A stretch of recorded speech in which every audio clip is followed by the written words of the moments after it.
Fitting in is a trauma response. When you experience trauma, it can often be the turning moment where people become chameleons, where they wear masks, where they become the grey man, where basically, no matter what environment they're in, they fit in. And naturally, this is because they don't want to get hurt again. When you have been hurt in such a huge way, you'll almost do anything to avoid getting hurt again. And that might look like fitting in, agreeing with everybody else, becoming a high achiever, being a people pleaser, high functioning and firing on all cylinders because that makes you look really good, really put together. You might be a perfectionist or the reliable one, the go to person. All of these are little ways where, depending on the environment that you're in, it helps you fit in. And naturally, when you're pleasing other people and when you're doing things that make other people feel good, they're less likely to target you. You're less likely to stand out. People are less likely to see your flaws. What can also happen, unfortunately, is you learn to keep your opinions to yourself. You don't speak up, you don't express emotions or feelings. You're more likely to burn out, and you learn to suppress your voice, and in turn, can often have this belief or form this belief that your thoughts and feelings don't matter. Something else can happen is that you don't disagree with people. So you always agree with other people, even if you don't agree, because you're so worried about there being any conflict or any form of disagreement, or again, becoming that center of attention.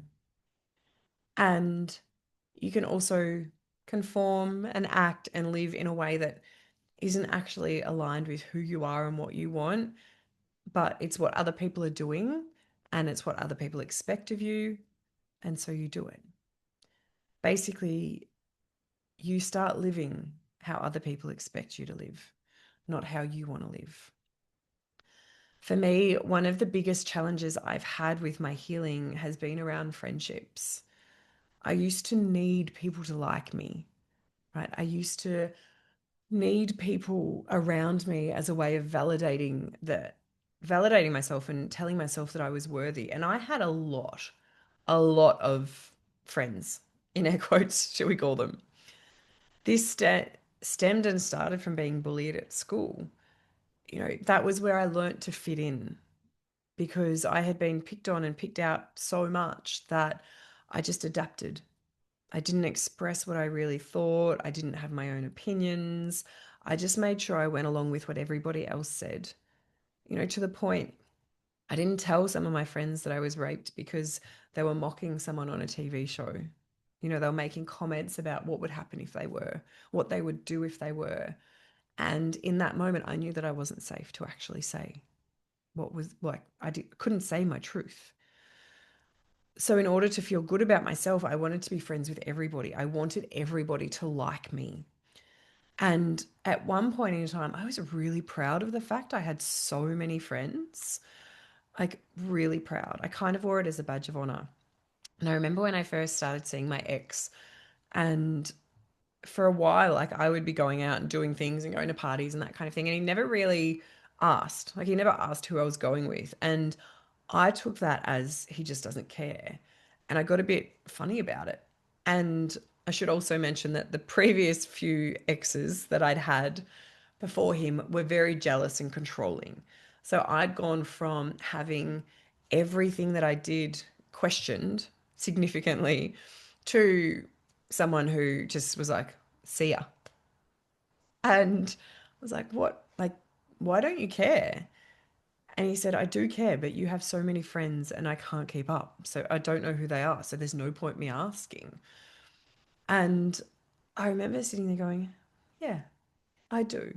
You know, like, not in an arrogant way, but just being like, yeah, I do have heaps of friends. And how awesome is that? And at the same time, I've also lost a lot of friends. It was almost like every time I lost a friend, I overcompensated and tried to find more. And it's interesting because I've always been better in small groups, right? So I'm more comfortable when there's a smaller group of people. when we can have good conversations and good laughs and not feel like anyone's competing for attention. Yet, a number of my friendship groups have been quite big. And so, naturally, and what always happens is within a big friendship group, you are closer to a smaller number, and so there's two friendship groups specifically that come to mind where I liked, you know, and were really close with half of them, and the other half were kind of like, cool, we're friends, but I like, not that I didn't like them, but I didn't trust them, or they weren't my people. And along the way, as I said, I've lost a lot of friends, and some of those I haven't been too upset about losing, and others have really hurt. Others have really hurt. And I have friendship wounds, I have sister wounds, and that sucks. And I know that that comes from my trauma. When I left the police force, that was a period of time where I thought I had heaps of friends. I very quickly realized that very few people who I thought were my good friends were. I do think that I had good friendships because they were friendships of convenience in the sense that we saw each other regularly, we communicated all the time. I trained with them, it worked, so we were close friends. But as soon as that circumstance changed, the friendship faded. And so friendships, because of convenience and circumstances, isn't necessarily a bad thing. I was talking to someone recently. I'm like, oh, actually, we're both saying that we miss training as much as we did because we used to see our friends all the time. Like, it was so much easier to see people because they were just there. Whereas when you're not in those circles, it's harder. And along the way, I've changed a lot too. When I started healing, I changed so much because what I realized was that I didn't actually want to spend time with people that didn't make me feel good. I didn't want to be around people where I questioned my opinions, where I wondered what they would think of me. And, even in the workforce, it was one of those things where I am not afraid to use my voice, but there were some situations where I spoke up for other people, but it was seen negatively on me. People look down on me because it's like, you should just go with what people say. And it's like, fuck that. Like, why? Why do we do this? Why do we perpetuate this cycle? We live in this hierarchical society, and it's like, it just fucking drives me insane, in case you can't tell. And there comes a time when, yes, when you've experienced trauma, we need people as validation. We need that validation to feel like we're included and wanted and needed and worthy. And when we start our healing, we become very self aware. And when you're self aware, you quickly just like, it's really hard to ignore what doesn't feel good. And again, when we dive into that self awareness, when we get to the root of where our beliefs and our patterns come from, the idea of hanging on to people just because they've been in our life for so long, it just doesn't feel good anymore.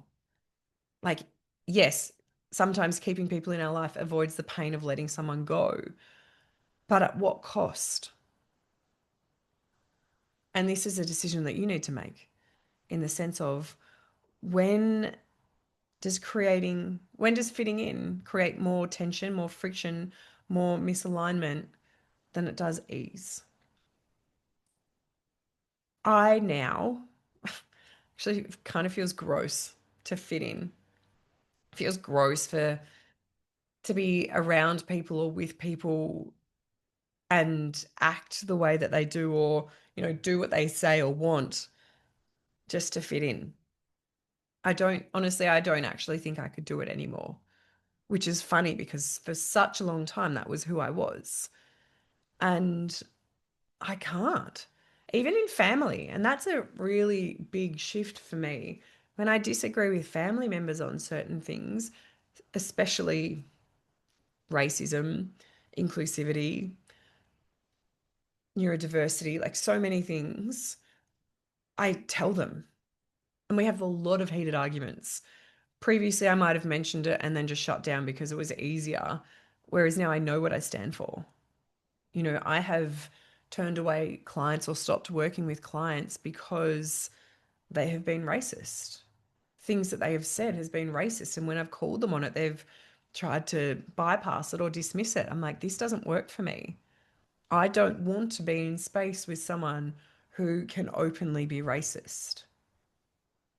Insane. I know I'm not perfect. I know that I am not perfect, but I refuse to live in a way that doesn't feel aligned with me anymore. And you think about it, like little jokes of people making fun of other people, or little judgy comments, or like just things that just don't sit well. And when they don't sit well, there comes a point where you can't tolerate it anymore. You can't turn a blind eye and just keep the peace. And that's when you find yourself at the crossroads. Do you continue down the path that you've always traveled, knowing that it doesn't feel aligned and it feels kind of gross? Or do you do something that you've never done?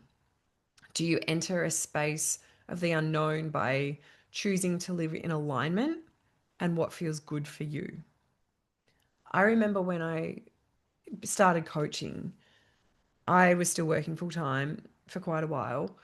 And I was really not embarrassed to say that I was a coach, but there were certain people that I wouldn't say that around because I was worried that they would judge me.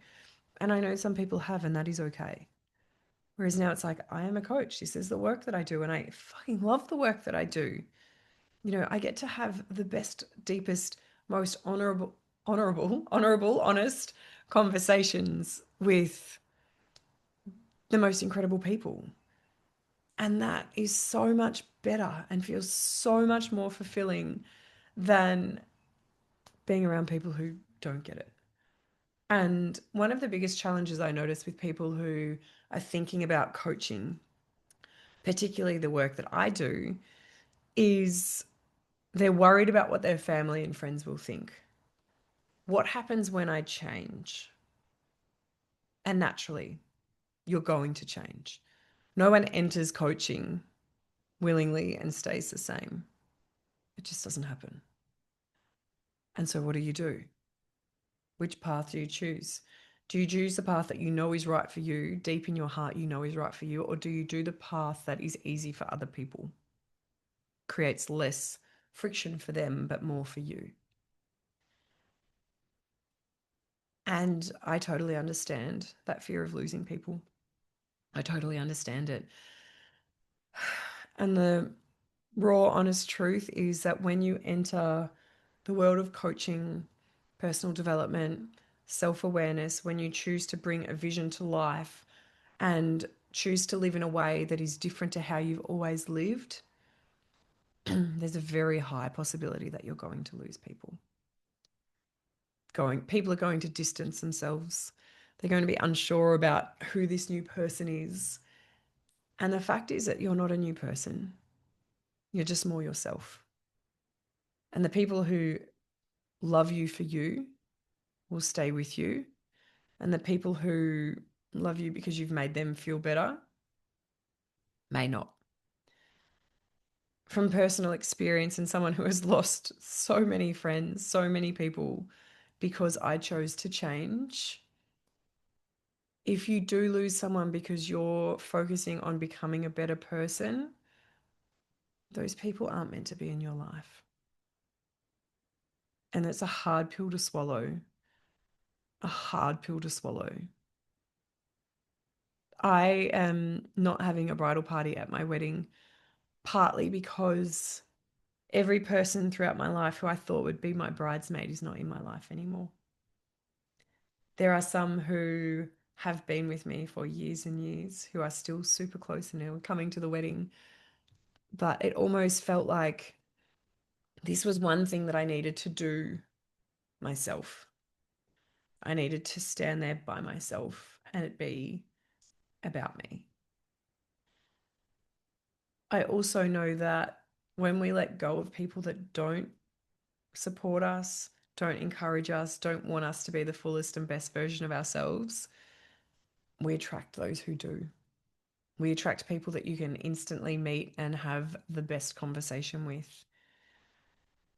It's so refreshing and so rewarding, and it removes any armor or barriers that you have because you know that you can just be yourself. When I think about it, when I think about long term friends, I have like four or five who have stuck with me through thick and thin when I was at my lowest. Four or five. It's not very many. And then I think about people who I've met over the last 4 or 5 years, and fuck, they're amazing. They're incredible. I can be in a room with them and just feel so free. Like we laugh and we talk and we can say anything without fear of fucking up. Because if we do fuck up, we're like, well, sorry, I didn't mean that. And it's not frowned upon or judged or anything like that. Like it's just accepted. And it's so much better. It is so much better than fitting in. So if you're at this crossroads now where you're noticing that you no longer want to just fit in and you want aligned relationships and aligned people in your life, I have two questions for you. And excuse my voice. The first one, where are you still trying to fit in despite fitting in not feeling good? And if you choose alignment, who would you let go of? They're my questions. And they're big questions. And I'm here if you want to share. I would actually love if you reflected on these and answered these. I would love for you to share that with me. And if you want to keep it to yourself, that is completely okay as well.